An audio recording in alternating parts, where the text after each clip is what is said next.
Hi guys, I'm Saghid, and let's say there's a scene where a group of people are talking. What does that look like? Is it something like this, or this? I think all of these are fine, they get the job done, but they're also so boring.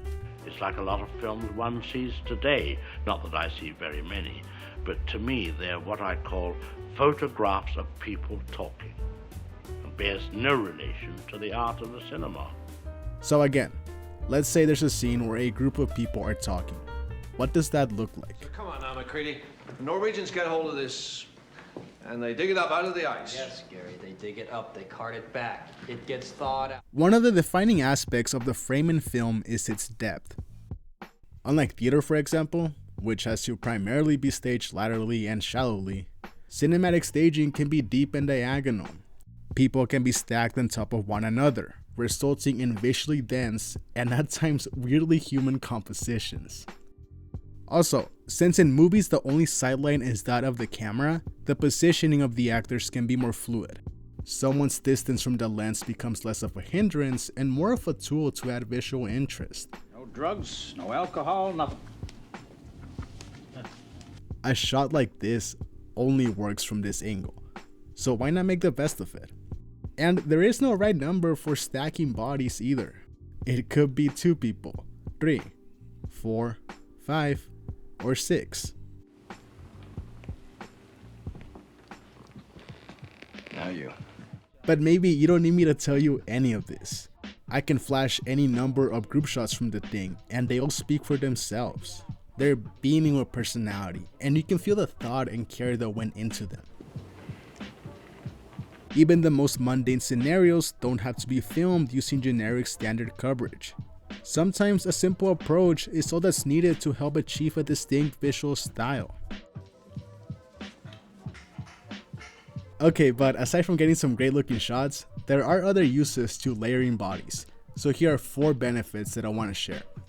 Number 1, it can always be used as an extension of a situation. Get it out of here.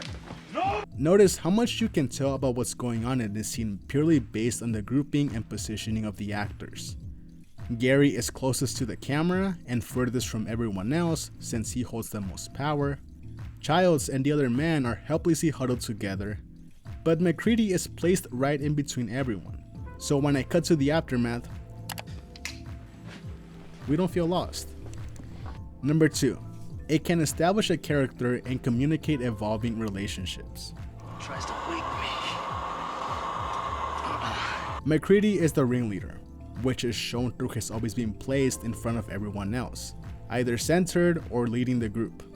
But when tensions start to arise, the other men are grouped up, with him being left isolated, the distance between them visually highlighted. For comparison, look at how a similar scene from the prequel plays out. We go from close-up to close-up to close-up. No visual storytelling whatsoever. Because sometimes I just want to stay in that particular place with the actors and let the actors settle it and not let you help me tell the story by getting closer to my face. Just let me do it. Number 3, moments of importance play better in large groups like these.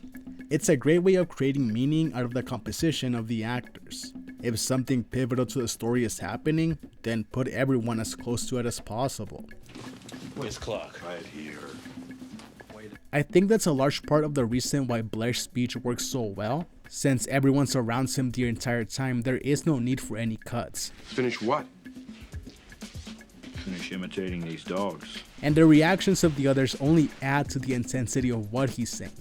And finally, number 4, the chemistry between performers is amplified. I'll go with Child. Hey, fuck you, Palmer! I'm going with you! In any given scene, the interactions between actors is what helps drive things forward. Whether everyone is working together or fighting. Where were you? Hey, Palmer, I told you to shut Where the were you? Everything is a whole lot more lively when filmed like this. There's something truly special about getting a group of people together and just letting them play off one another. It could be tense or comedic, exciting, or something more casual. No, what are you Disrespectful man been tossing his dirty drawers in the kitchen trash can, huh?